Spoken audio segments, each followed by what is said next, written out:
Sur les entretiens de recrutement, il y a une démarche qui est similaire à celle du CV, qui est de se dire l'entretien est un moyen, qui sert quel objectif. Bien souvent, on a l'impression que passer un entretien de recrutement, ça a pour objectif d'être recruté. De dire, ben voilà, un contrat de travail, vous êtes recruté. Eh bien, pas toujours. Posez-vous la question de l'objectif de la personne que vous avez en face de vous. Si en face de vous, vous avez un cabinet de recrutement, son objectif, c'est de facturer. Pour facturer, c'est que vous soyez recruté. Mais pour ça, il faut que vous soyez dans les critères de ce qu'il recherche pour passer l'étape, parce que le cabinet de recrutement ne vous fera pas un contrat de travail, pour que vous alliez chez son client. Donc finalement, l'objectif d'un entretien dans un cabinet de recrutement, c'est pas d'être recruté, c'est de passer à l'étape client. C'est que le cabinet a l'impression que le client ne lui reprochera pas de lui avoir transmis votre candidature. Donc ça, c'est l'objectif du recruteur. L'objectif du RH est un peu similaire à celui du cabinet de recrutement, qui est de valider votre profil pour qu'il soit ensuite vu par un opérationnel. Le RH, lui, ne cherche pas à facturer, comme le cabinet de recrutement. En revanche, il cherche à faire en sorte qu'on ne puisse pas lui reprocher de ne pas avoir fait son métier. Et donc pour ça, il doit tenir des statistiques du nombre de candidats qu'il rencontre, du nombre de candidats qu'il envoie aux opérationnels. Ensuite, le RH, qu'est-ce qu'il va valider? L'adéquation avec une culture d'entreprise, un potentiel d'évolution, le fait que vous rentrez bien dans leur politique de gestion d'emploi, des compétences et des carrières. C'est pas le bon moment pour expliquer comment vous avez architecturé votre dernier serveur web en mode objet, en lien avec des API Google. Le RH n'est pas là pour valider ça. En revanche, quelle vision vous avez du management? Qu'est-ce qui est pour vous un bon manager? Quelle vision vous avez de l'entreprise? Qu'est-ce qu'elle est censée vous apporter? Qu'est-ce que vous avez envie de lui apporter? Là, ça va intéresser un RH. Donc, quel est l'objectif de la personne à qui vous parlez? L'opérationnel, lui, quel est son objectif? C'est celui qui a l'objectif le plus proche du vôtre. L'opérationnel, il veut quelqu'un qui rentre dans le poste et qui le fasse bien. Voilà. Si après vous êtes évolutif dans l'entreprise, tant mieux. Mais là, il a un besoin très concret et finalement, il a le besoin le plus proche du vôtre, qui est de rentrer dans un poste et de vous plaire dans ce poste-là.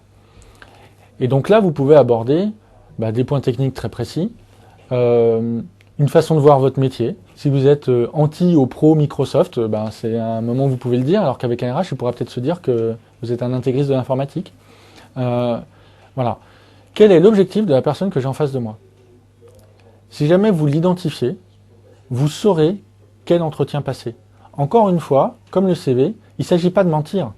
Il s'agit de présenter la bonne facette.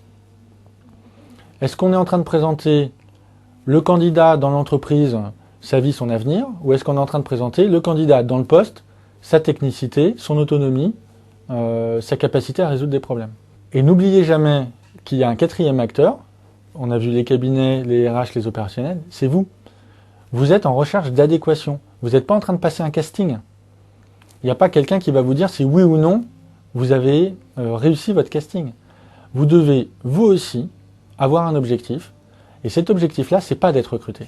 Cet objectif-là, c'est d'être bien sûr de valider qu'il y a une adéquation entre ce que vous avez envie de faire et l'entreprise.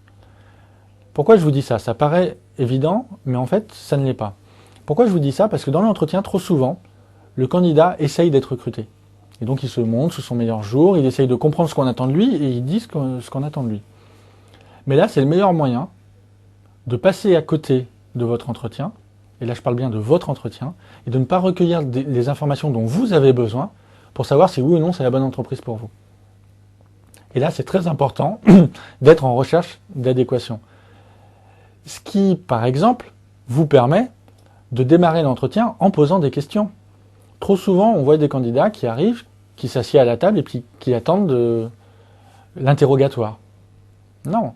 Si jamais un chargé de recherche ou une assistante de direction a pris rendez-vous avec vous en disant voilà, j'ai cru comprendre que vous étiez directeur commercial, on a un poste de cette nature-là, rencontrons-nous. Et vous posez la question, mais quelle est la zone géographique? Et qu'elle dit j'ai cru comprendre que c'était l'Europe du Sud.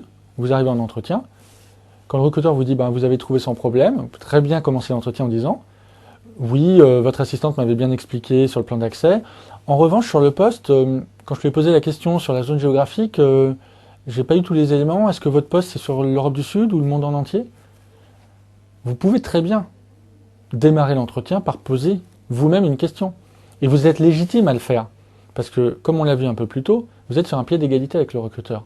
Alors si le recruteur vous dit « Je répondrai à votre question, mais dans un premier temps, j'aimerais savoir qui vous êtes et ce que vous avez fait », bah, très bien, démarrez votre entretien.